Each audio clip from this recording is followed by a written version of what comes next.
TV channel here, and now just notice what happens when I will switch on the tube light. So let's switch on the tube light. Okay, the screen went blank for a few seconds and now it has come back. This is the problem you will face when you use a cheaper variant HDMI to HDMI or TV cable. If I use the Amazon Basics cable, let's see what happens. So that one has a shielding in it which will protect us from any kind of electrical interference like a tube light or a voltage fluctuation. So I switched off the tube light.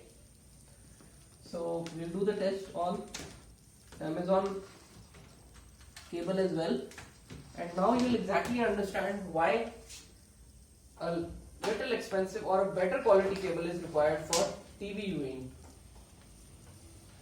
Now people rack their brain, this problem is not very uncommon. It comes with so many people are facing this, but they exactly don't know what's going on. They sometimes change their voltage stabilizers, they change their sockets, switches, they even think the TV is at fault, and it's only the cable which is capable of doing such interruptions while you view your favorite programs.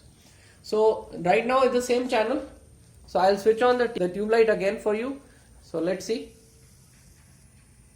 Okay, the tube light this time again came on, so you can see the lighting which increased, but there is no difference. You can exactly view the picture as it is. And let me also tell you that the picture quality does make a difference when you use a better quality cable, and the sound also. But what I'm viewing is a lot better than what I was viewing earlier. I really recommend that you use an Amazon Basics cable or any other high quality HDMI to HDMI cable which has a shielding in it, so that it protects any kind of electrical interference and nothing happens while you are viewing your TV and the screen does not go blank or flicker. I'll also leave a link for you so you can buy this cable directly from Amazon. You can buy it in 3 variants: 3 feet, 10 feet, 6 feet. The one I showed you was the 6 feet one. They all function the same.